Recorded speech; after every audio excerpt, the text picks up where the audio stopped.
Hi, I'm Alicia. And I'm Robin, and you're listening to Bowel Moments, the podcast sharing real talk about the realities of IBD. Served on the rocks.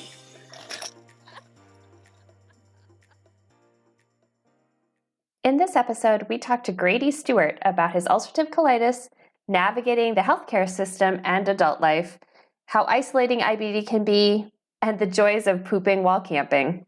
Cheers! Guys, I'm so excited. We are joined by Grady Stewart, one of our favorite human beings on the planet. And so we're really super excited to have you come and join the Bowel Moments podcast, Grady. Hi, I'm so excited to be here. This is really great. It's so far it is, we can tell. So typically when we start this out, we ask all of our guests to give us the quick and dirty version of their IBD story. So please take it away. Yeah, so I started experiencing symptoms that at the time I didn't know were IBD related. In fact, I thought that they were food poisoning, actually, when I was a freshman at LSU, Louisiana State University, which is probably why I thought it was food poisoning, because at LSU, there's definitely an urban legend, you can call it, that the dining hall will give you food poisoning. Maybe that's a common university thing, but seriously, I got into my dorm. I'm transitioning into the beginnings of true young adulthood independence. And maybe like 2 or 3 weeks into that, I started feeling bad, going to the bathroom a lot, just not normal, and experiencing symptoms that now I know are IBD related, like diarrhea and like urgency. But at the time I was like, wow, maybe it was just that pizza that I ate for the 7th time this week, because normally when you're in a loving household, unless it's a really awesome one, some might argue, you're not eating greasy pizza 7 times in a row. So I honestly didn't know that it was IBD by any means. But eventually I just kept getting worse, and I'm in this dorm room. And so at a certain point, they were like, it was clear that something was not right. And so I went to the student health center, which essentially did a blood test, which at the time I was really terrified of needles. So that was awful, because I'm sure everyone could hear me squirming in this college student health center and everything. And they actually didn't get back to me. So I basically went through another week of hearing nothing and experiencing these symptoms. And then I reached back out to them and I was like, so what were the results? And they were like, we didn't find anything in either the blood sample we did, so we want you to do a stool test. And they didn't find anything in that either. So then they were like, go to a gastroenterologist, which was in Baton Rouge. And at the time I was a freshman again, so I didn't know anyone. And that meant that going through the procedure of having a colonoscopy would have been very difficult, because I was the only one who had a car. I was the college friend that everyone relies on for transportation those first few weeks. So I was probably the worst person for a lot of people to get this disease for that reason, if not just for my personality and spirit. And hopefully people wouldn't want me to get something like this. But if not that, the fact that I was the only one who had a car was probably a big reason that it was an unfortunate situation for everyone. So I ended up going to a clinic, which is in New Orleans, and essentially they did a routine scan, like checking me physically, things like that, just a physical exam, standard stuff, and determined that I did need to have the colonoscopy again. And in the weeks prior to that, I kind of found out about it because at all these places I had gone to, they were like, we're just going to do this test and we really don't think it's anything, but it could be Crohn's or ulcerative colitis. And the "but" was always the key word in that sentence. Right. And so gradually I just became more and more aware that it could be that. And essentially, I remember the night before, like WebMDing like crazy and self-diagnosing like crazy and being like, yeah, this is probably it. I feel like I honestly don't even know if I need the colonoscopy, because it was just too real at that point, having heard it as a theoretical thing, even though they were like, it's probably not this. It just felt too real. And sure enough, when I woke up, it was just silent in that room, which was really eerie, but I just kind of knew that I had ulcerative colitis. So that's kind of the condensed diagnosis story that I have to tell, which was definitely unusual and full of misadventures. And how long ago was that? That was 5 years ago now. That is unusual. I think in some ways, I know certainly trying to go through Student Health Center has distinct problems at times. So yeah, that's... I have personal experience with the Student Health Center at LSU also. And Yeah, so I can vouch for Grady's experience. I'm sure after 5 years, they've gotten their act together and they're amazing at it right now. My experience was 20 plus years ago, so I would probably say no. Well, fingers crossed.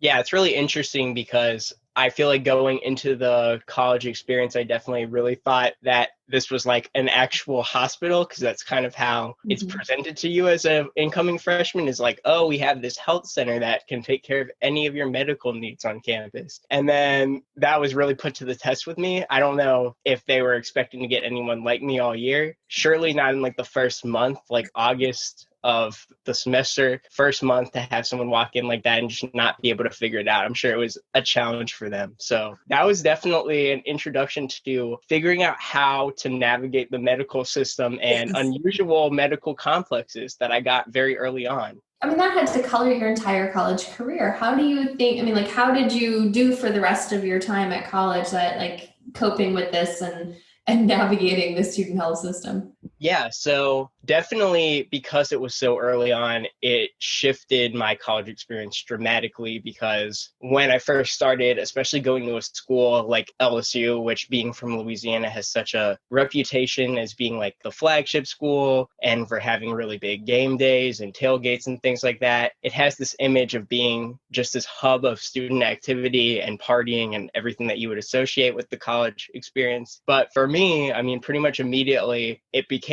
this balancing act of dealing with this thing, this health issue that I had no idea what it was. Like, again, I thought it was food poisoning, while also trying to learn how to actually do college for the first time and do education the right way by yourself. Right. And then additionally, just how to like be an adult in a different way. I mean, even though you're in a dorm room, you have to keep track of so many different things for the first time that you're not really thinking about. And that was made really complicated by, again, having just this mysterious, I guess, force in my life that was just making everything harder. Like, I can definitely distinctly remember that the bottom floor of my dorm, which was actually pretty nice because it was a residential college that was specifically for people in my specific communications college. So it was brand new and it was like very nice, but it had on the bottom floor a public bathroom that was kind of private, but you had to have a key card. And I would just remember there was many a time that I would be racing home from my 4 p.m. class all the way across campus to stumble into the bottom floor of this dorm and try and force my key card in time so that I didn't have an accident or something like that, or didn't have a cramp in the middle of this dorm room. So definitely, like, from the beginning, there was this side of the college experience for me that was like living a double life to a certain extent, where I was doing all these college things, but at the same time there's this anxiety, but also just this additional pressure that you have that most people don't have, that would prevent me from like hanging out from after class or going to a party, especially because immediately, like, I now had to kind of figure out my treatment plan, which was now in New Orleans. So I almost had two different lives, like this medical life in New Orleans and then a college life in Baton Rouge. And it was very much like I would drive between them because they were in two different cities. So it definitely altered how social I was and how I like went about my college routine, especially when compared to a normal college freshman. And I'm sure it was confusing to a lot of your friends too, because all of a sudden you're disappearing, to go away. And depending on how open you were with people, they may not have known what was going on and just thought you were not interested in hanging out. I'm sure that changed. I'm sure that was challenging socially. Yeah, definitely. I was actually fortunate at the time because it was in a residential college. They required you to like have a roommate. So the matching process was a little bit more personalized and you had to actually like find someone if you were going to live in the college. So I was actually living with someone that I knew from high school. So that ended up being kind of a blessing in a way, because instead of having this new group of roommates in maybe a typical dorm structure, I had someone that I knew and who I had a more personal connection to. So it's a little bit easier to explain to them. But at the same time, I think that people tend to like either overestimate the severity of disease or underestimate it wildly. It tends to go to either one of the extremes. So you either have people being like, oh, I've had a stomach ache before.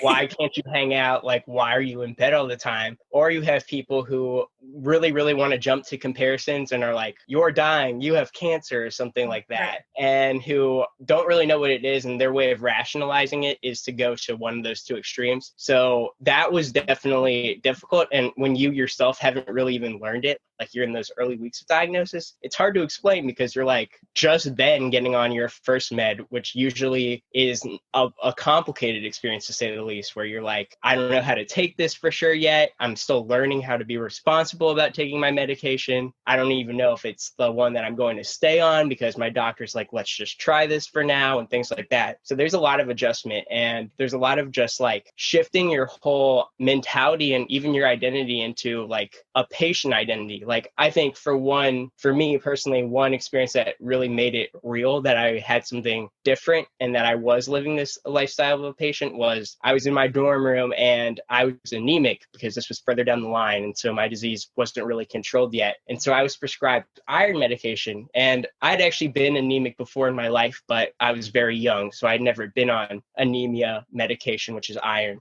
And so I didn't know that it hurt your stomach, or at least for me, it did. And so it does. I'm on it right now. It definitely messes you up. Yes. Yeah. And so I was laying in my little dorm bed across the room from my roommate, and my stomach is just hurting so bad. Like, not even in the way that it hurts when you have a flare necessarily. It's a different kind of hurt where it's just like twisting up and it's nauseous. Yes. Like Completely nauseous different. energy. Yeah. You almost feel heavy. So I just was like in pain, and it's like midnight then. So my roommate's going to sleep. And it's also this weird nausea where you're like, am I going to throw up or not really? Because again, you feel kind of heavy. And so all of a sudden at like 3 a.m., I just feel myself having to throw up. And so I get up, but I couldn't make it in time. And so I threw up all over the dorm room floor right in front of my roommate and woke him up from his sleep with the sound of it. So it was a turbulent start to my college experience for sure. Definitely. I mean, it's good that you had somebody to help you clean it up, right? Like,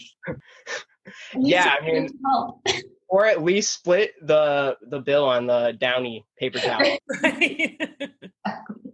Even though I probably should have taken the entire cost of that, but it was definitely good. That's a great point to have him there. Mm-hmm. Yeah. You mentioned talking about being a patient, like living as a patient. And I think what is interesting is that there is something to be said mentally about having a chronic illness diagnosis and sort of how that sort of starts to shape your future and what you decide to do and sort of how you interact with the world. So, and along with that can come grief, to be frank, like you can go through stages of grief of sort of mourning this idea of what your life would be. So is that something, I mean, not to get super personal on you right away, but is that something that you experienced as well? Yeah, I think definitely. So, like, again, I think from the moment that I woke up in the hospital room where I got the colonoscopy, it was like this sense of shock. But immediately afterwards, you go through all the different emotions. So at first, like, again, I was just kind of like in awe of it. And it was kind of like I wasn't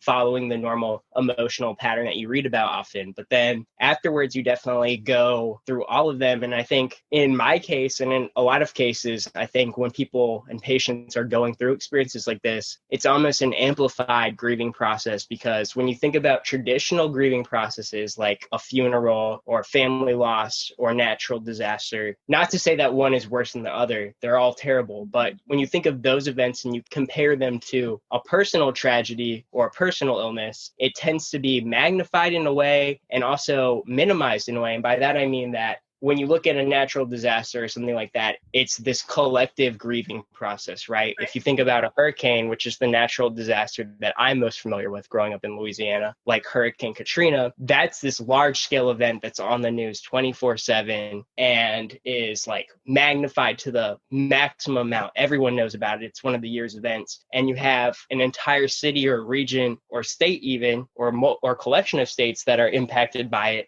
and a huge amount of aid that comes to that, which is oftentimes really needed. But then when you compare that to a personal illness, in a lot of cases, while you may have your family, there's certain things that they can't go through with you, especially because I was in college by myself. And so it's this very, very, very personal, individual thing. And so in that sense, it's very minimal because you're the only one. There's only a small group of people that know about what you're going through, the tragedy and grieving process that you're going through. But because it's that small, it kind of takes over your life in a way that I feel like almost a hurricane can't really compare, because it dominates everything you're doing for those first weeks, especially when you're in a dorm room or isolated. It's all you're thinking about as you adjust to it. Whereas when you think of other tragedies, sometimes because there's those other people around and things like that, you're able to kind of have an outlet. Whereas it's harder, or at least for me, I should speak personally, it's harder to do that because you're the one who's experiencing the symptoms. And though you have caregivers and things like that, they're not in the bathroom 25 times a day, 30 times a day. They're not up at 3 a.m. cramping. They're not bleeding. They're not taking iron medication.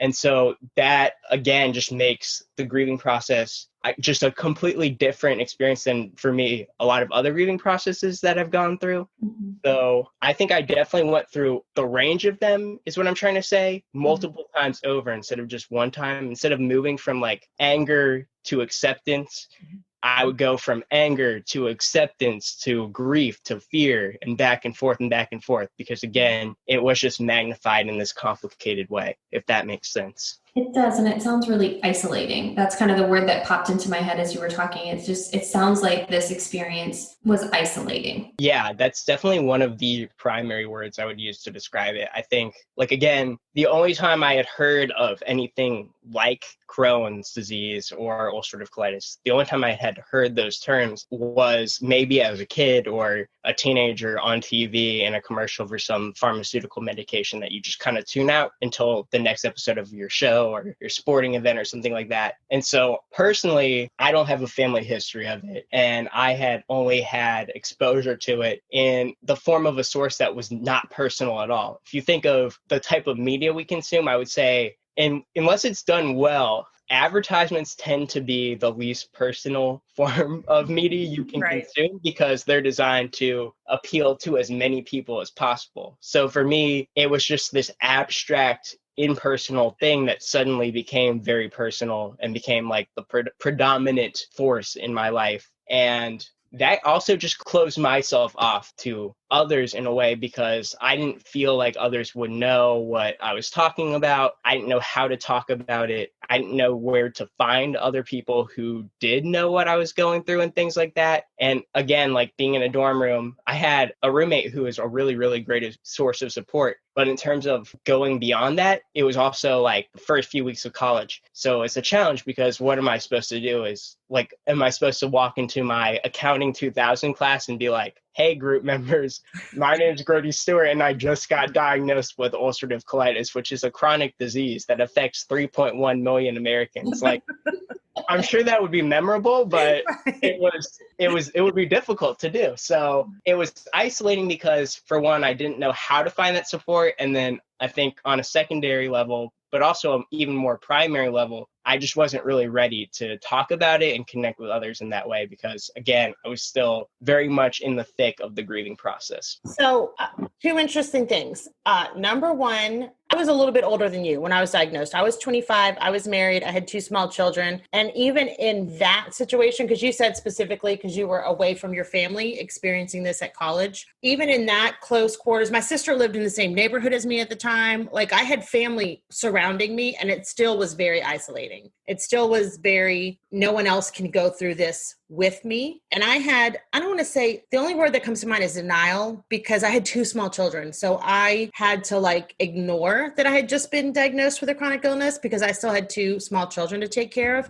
But in the past, probably almost 10 years that I've actually been talking about having originally ulcerative colitis, then indeterminate colitis, now Crohn's, and like sharing my story and trying to advocate for people, I found 2 dynamics. And I know that you work with patients a lot too, like supporting them and encouraging them. So I want to see if you had the same experience. So people who are adults now, who were diagnosed as younger children, this is the life that they know. Like they don't remember not living without having IBD. And so there was never that grieving process of like a life that they thought they were going to have. And for me, I mean, my daughters were almost 3 and my baby turned 1 while I was in the hospital. So I did have a little bit of that. Okay, is the life that I thought I was going to have not the life I'm going to have?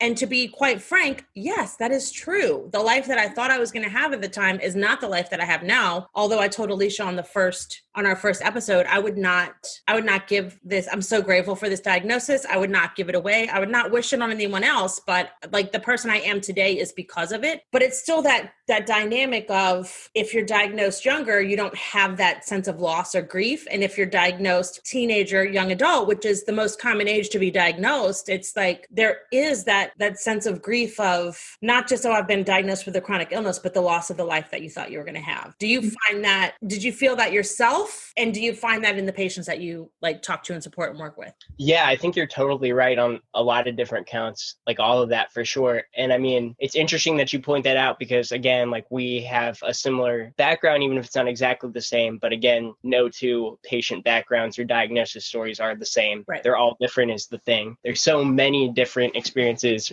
which is what makes the community so varied and incredible in a lot of ways, but also sad and heartbreaking in other ways too. Yes. But definitely, I think that when I talk to people who are diagnosed younger, it's interesting, and it would be interesting to hear what you have to say about this as well, because I would never be like, oh, I wish I was diagnosed younger either. I think it's terrible to be diagnosed at any age. And I think that it's a challenge no matter what age it is. And in some ways, I'm grateful that I did get that learning experience that you're talking about, because at the same time as there's the fact that I am having to or had to mourn the loss of this potential life, I also wasn't really ever in a setting where I was kind of spotlighted when I wasn't ready with my disease. I mean, like if you're in elementary school or middle school, I think about kids who can't go to a sleepover and who miss out on that experience at 6 years old, or who are in middle school and are afraid of getting bullied because middle schoolers can be harsh. And when you get to college, personally, the people who are mean about it don't really exist. And if they do, like, you just don't have to care about them because you can just cut them off. Right. And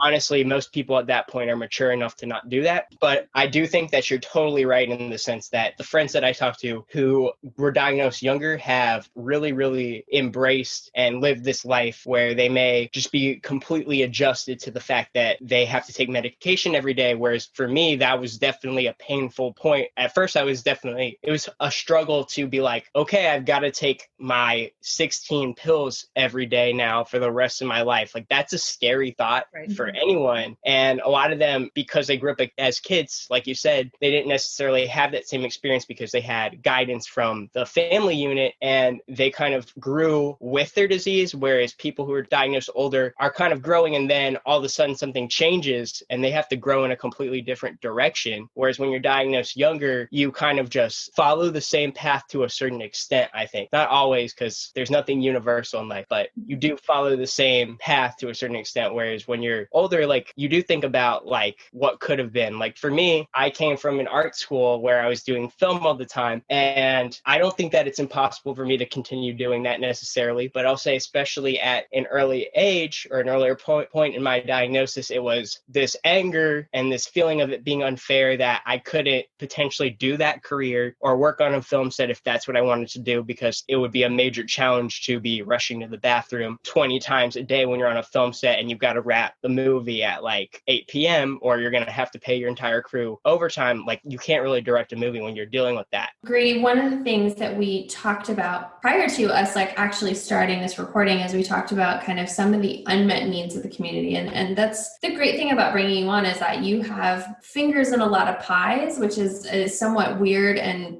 mildly dirty way to talk about this, but like you have fingers in a lot of different things. And so tell me a little bit more about that. What do you think is missing and sort of how do you think we might approach serving the community in a different way? Mm-hmm. So I think that there's a lot of different things that go into living with a chronic illness. And there's obviously, I think the easiest way to break down the different aspects is to kind of group them into different tiers almost. So at the top tier, you have the very surface level things that you think about when you think about living with a chronic illness like IBD. And by that, I mean, these are things that people expect to have to deal with and deal with on a very personal and real level every day. day. So things like medication, things like accommodations in school or at work, things like financial support, and things like dealing with symptoms. And then you have like a few tiers below that, maybe some of the things that also go along with illness, but aren't talked about for a couple of different reasons. And that tends to be because they're even more personal than those top tier items that have to deal with chronic illness are already. And so you have to be willing to be a little bit more personal and a little bit more vulnerable to talk about them, but also because they tend to be a little bit more invisible. And so those are things that I think about when people talk to me about things like dealing with stigma, whether it's in their own social circle, which can be unintentional. I think it's a scary thing to have to deal with any illness. And there's this kind of stigma that comes along with illness because it's not what normal people do. And it's not what healthy people have to deal with. Because I think in society right now, it's kind of considered a default that everyone has their health, when in reality, that's not the case. So for a lot of people, it feels like a weird thing for someone to be sick. Like they may be just abnormal. And so it's a challenge to have to deal with that stigma. And then on top of that, there's, again, a lot of personal different side elements of dealing with illness that are harder to talk about. The ones that I think about are definitely mental health. And we've been talking about this a little bit already with isolation and mourning and thinking about your past life or your future self and things that have changed. I think that it's a trauma to have to get diagnosed with any illness. It's a traumatic event. Trauma isn't always getting in a car crash or, again, going back to the natural disaster thread, right, this really big explosion. So the trauma of illness is harder to understand personally, at least for me it was, because again, like it's this invisible thing that happened to me and happens to you. Like you get sick for no cause or apparent reason. Whereas with, again, like a hurricane, even though it's not perfect right now, it's like we have these forecasts and you can see it coming. And you also know that the summer in the South is the hurricane season, whereas the reality is that illness can happen at any time. And it's also a stigma, I feel like, that younger people shouldn't be sick. You know, there's a lot of talk that like young people are healthy because they're young and they don't have to deal with these problems, when in reality, there's this invisible group of young adults or even children who are getting diagnosed with these lifelong illnesses. And so that can definitely be painful to hear people talking about and saying and things like that, because again, like it's not really recognized. And so those are some of the things I'm talking about, as well as some bigger topics, again, like body image, because it's just a fact that when you get sick, especially with a digestive disease, your body is going to change. Like you're going to potentially lose weight, you may potentially gain weight. And that's something that is very tied to people's identities. Like your appearance, unfortunately, in a lot of cases, is a big point in a lot of people's constructions of themselves and in their identities. So to see that change and to lose that can be very, very traumatic and frustrating and scary. To see yourself become frail can feel like very, very unfair. So when I think about that and I think about talking about that, of course it's scary to talk about that because that's something that is tied to your identity. So again, you have to be willing to open up on a very real level and talk about the fact that you are facing maybe discrimination or backlash at the fact that you're sick and young and you can't do as many things as your fellow young adults, or that you are scared that you've lost 30 pounds because you've been in the hospital and things like that. Those are topics that are hard to talk about. And so I think that's a reason why sometimes they are unmet, is because you have to dig really deep and you have to have a lot of bravery and courage to be willing to open up about them. And I think, thankfully, there's a movement towards talking about these things more. But when I think about that, and when I think about treating IBD in general, I think these are things that could benefit from more attention to them and being talked about more. Because when you take IBD from a holistic sense and think about all these different elements, these are things that influence stress and influence your emotional state. And so when we talk about them and when we face them front on and we open up about them, we're able to kind of find a treatment for them more easily than if we're keeping them bottled up and not really confronting them directly. So that's what I talk about when I think about unmet needs. It's kind of the things that people are either coming to other patients one-on-one, or they themselves aren't even bringing up because they're personal and they're very difficult to talk about. Right. So I think it's a lot changing. of that has to do with shame. I mean, I think there's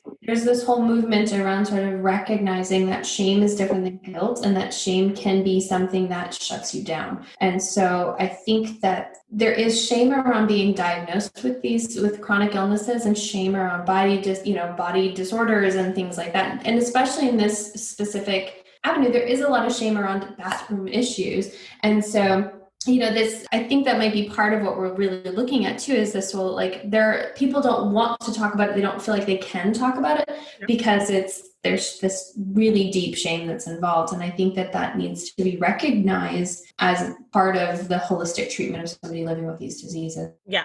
Well, Sam said we need to normalize talking about poop. Right. That's like the basic way to say it, but just being able to talk about digestive issues in general. I was raised that you don't talk about that. You don't talk about going to the bathroom. That's not polite conversation. And granted, I grew up in the South, so that might, I don't know, but you don't talk about that. And it was glaringly apparent to me having lunch with my parents one day. When you have older parents, you talk about their health issues too, right? When you have older parents, you talk about their health issues. And so my dad was telling me something about going to the doctor, and my mom was like, Louie, don't talk about that at the table. And I looked at her, I'm like, I talk about poop every day of my life. Like, this is a fine conversation for us to have. So I feel like your peers, the people in your age group, I don't want to say generation, I hate saying that generation, but your peers are the people who are going to help us to normalize talking about these things, because it's too late for the people who are, older than me. I'm not saying how old I am. I hope I haven't said it already in one of the other episodes, but no. But I do agree. I think that people like our age were at the tail end of the generation that, like, you don't talk about this isn't polite. Right. And what's interesting too is that, like, there is, and I cannot quote the appropriate statistics, so I shall not try. But I saw that there's statistics of how many children are actually going into the school systems that have pre-existing conditions or sort of health issues. And it's growing. And there's a large number, it's like 50%. And keep in mind, again, I have no basis for that number I just threw out there, but there's like a good, exactly, fact checker. But there is a huge number of kids that are coming in with health conditions, either mental health conditions or physical health conditions, that they require some sort of accommodations potentially. And so I think we're ending up with a generation of kids. Sorry, I said generation, Robin, I apologize. But we're ending with a generation of kids that are, like, perhaps a little more empathetic to the idea that, like, I have something, you have something. This is normal. This is fine, because 99% of all of this is very easily accommodated. Like, a little more bathroom time, or a little more flexibility, or a little more time on a test. It's very straightforward things. And so I wonder if that's sort of turning the tide a little bit from our, like, grin and bear it, suck it up generation into a slightly more kinder, more empathetic generation that's unfortunately still struggles with mental health issues. Yeah, it's very interesting, because I think even, like, in my age range, or the people who have grown up around the same time I have grown up, I think as a child, like, when I was in elementary school, the only people that I knew who had conditions that tended to be more visible. Mm-hmm. And by that, I mean things like diabetes, where they had to check their blood sugar in class or something like that, or asthma. And it's pretty incredible in a way, because I feel like now it's not uncommon to even see people talking about gut health in that same sense. Right. And by that, I mean, like, you'll see, going back to ads and things like that, you'll see advertisements for, like, supplements for that, but also for, like, testing your gut's microbiome to create a diet profile and things like that. So I think it's interesting, and I think those are good points, because it is shifting to be, again, kind of a more acceptable, open topic to talk about it. In part, I feel like also because the way people talk about diet is changing in good and bad ways. But I feel like just it has become more visible, maybe because numbers are going up, or maybe because the way people approach it is different. It's hard to say, but it definitely is shifting. I know that personally for me, it's interesting, because I was definitely afraid that, like, if I were to talk about it in my social circle, I would have people who would judge me for it. But what I found was that, thankfully, it was pretty much the opposite of that fact. And I really had people who were quite accepting of it, and who were, like, encouraging me to talk about it and supportive, rather than kind of judging me and being negative about it. And I think that is a sign that things are changing, hopefully, for sure. I hope so. Me too. We could use a kinder, gentler world, frankly. Yeah, it's tough, because, I mean, the bathroom is, like, again, this very, like, private area of everyone's house. It's like people are even sensitive about going to the bathroom in other people's house. And when you have a disease like this, you kind of have to knock down those barriers. I actually have talked about this with people too, where there's almost, like, I feel like before, people or before I was diagnosed even, it was like, oh, I'm not going to use a public bathroom necessarily unless I have to. And I know a lot of people feel that way, and I can understand it for sure. But then when you do have this disease, it's like, I feel like in a way I have less shame about that now, because I'm like, that really doesn't matter. And I don't have a choice, even if I did. So I might as well just grin and bear it to a certain extent. So I feel like that's also part of it, is just we're adjusting like our standards for those things a little bit too, as we kind of move into this new era, I guess, of modern society, hopefully a little bit. Hopefully. But then once you've lived with this, Crohn's disease or ulcerative colitis long enough, you have gone to bathrooms and the bathroom in places that you never thought you would go to the bathroom. I mean, you never think that you would go to the bathroom in these places. And well, if you want to be able to leave your house, you have to just make some choices. Right. It's such a fact. Like, I went on a trip to Montana a couple of months ago. Can't believe it's already been that long. It's been like 2 months, but it was a month or two ago. And of course, the pandemic is going on and everything. So we were like, we're going to travel safely. We're not going to stay in hotels. We're going to just stick to our group, and we're going to like minimize our contact with others. And so one of the ways we planned to do that while going on a road trip was by camping only, because you're outside and you avoid a lot of people, because a lot of times campgrounds, you don't even encounter anyone. But for me, that meant having to go to the bathroom in basically a squatty potty that my friend constructed, which was a very, very warm sign of love for someone with IBD. The fact that he built a toilet that could go in the truck of the Lexus that we were driving. So there again, you have high class and maybe low class coming together to create something beautiful. Yes. But I went to the bathroom in Yellowstone National Park and packed it out. So, I mean, I never in a million years thought I would be doing that. I honestly feel like that should go on like my IBD resume. I feel of that's like true. 10 places. Yes. I have gone to the bathroom because I'm sure a bear was staring me down and being like, wow, Grady Stewart's really asserting his dominance in my territory. I'll get him another day. I got these huckleberries to deal with today, so I can't even come over to him right now because I'm eating these huckleberries. But if it wasn't storming and if there weren't these berries, I'd be tearing this man up and mauling him. So top 10 places for sure. Probably number one for me. That is awesome. Well, Grady, it is always delightful to talk to you. Truly, I don't think I've ever had a boring conversation with you, not even once. We have to end with our question. Oh, that's right. I apologize. I always forget this, and I say that by always, I mean once other time, because we've had one other guest. So instead of just saying, is there anything else, we'll ask you our question that we plan to ask everyone if we remember. So I'll set that. What is the one thing? I mean, you have talked about a lot of important things on this. I wish I had another word besides things, but I can't because I finished this topic right here. Yes. So I have no words right now. What's the one thing that you would want other patients to know? So I think, I guess, going back to kind of the threads that I've talked about on this episode, I think that there's so many different things, but I know that for me, and we talked about this heavily, one of the things was just dealing with this sense of isolation and how that can amplify your feelings and your emotions.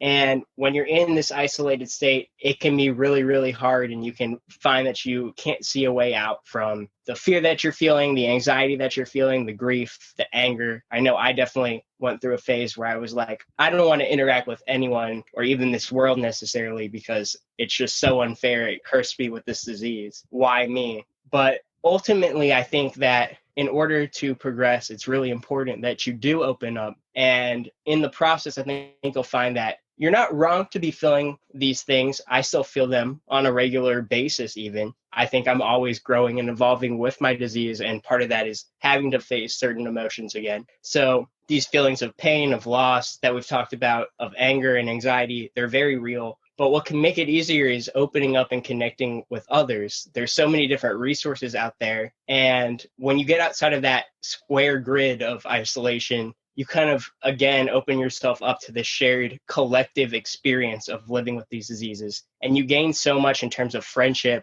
in terms of support, in terms of knowledge, because you find people who know what to do when you are up at 3 a.m. in terrible pain, and they can help you with some form of home relief. You find people who are going on a cross-country road trip to Montana and are like able to tell you how to do that with IBD. and you find people who can validate your pain, because I think it's easy to fall into the trap of comparing yourself to others and being like, I'm the only one who has to deal with this, and I'm not normal. I'm weak because I can't go to school regularly. But that's not the case. The fact is that on a regular basis, just living with these diseases is a true sign of strength. So I would really encourage anyone to advocate for themselves. And by that, I mean telling your story and opening yourself up to connecting with others and going out and finding the resources. It can be hard, but there's so many different people who are willing to do that. And just to know that your story is real.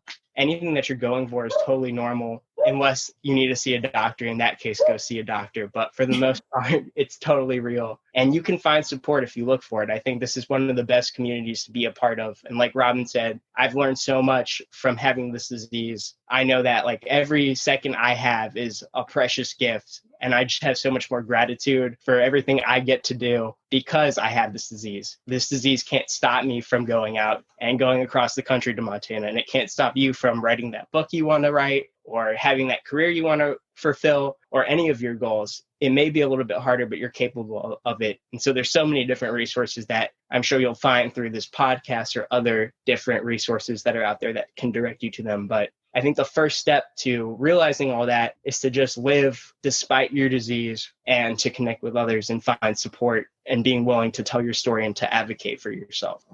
Ooh, I love that. I've got chills, Grady. That's awesome. I do too. And on that note, chills. I know, like, yeah, we can't say anything else. No. That's awesome. I'm glad. Yeah. That's just, I mean, you're always learning with the disease. This is the thing. And that's like one of the best parts is I feel like that because I have this disease that has at times kept me in bed, when I do get to go out to the park, when I do get a high score on a test, I'm like, hell yeah, I did that. Like I succeeded despite my disease. Like my disease is a part of my whole backstory, right? But my disease is not Grady Stewart in the sense that Grady Stewart has IBD, but IBD is not Grady Stewart. IBD is just a part of what makes me me. And that's why I wouldn't give it away, because it's taught me so much. It's taught me how kind people can be and how much you can learn from them. It's taught me that there really isn't a bad day that you can have. It really just comes down to your perspective. There's bad things that can happen in your day, but by shifting your perspective and all that, you can at least find some joy in them. And that's something that I would have never really approached had I not had to face hardships. Hardships give you character for sure. And they introduce you to incredible people. So. Absolutely. Yeah. Our scars are what make us unique, right? Yeah, definitely. Awesome. Robin, final thoughts, comments? You look very thoughtful. I am. Grady is so profound. Yeah. He has such profound insights and he shares them so eloquently. Well, again, Grady, you have been delightful, and we sincerely hope you come back because one of our invitations is that since this is your like guest number 2, we are only going to get better from here. And so we sincerely hope you come back and join us again, because I know there's lots more to talk about with you. This is just the iceberg. So thank you so much. I'm going to say a big cheers. Yeah, cheers. Cheers. Cheers. And thank you, Grady. Yeah, thanks for having me. I would love to come back. This was really great. It was a great episode 2 for me as well.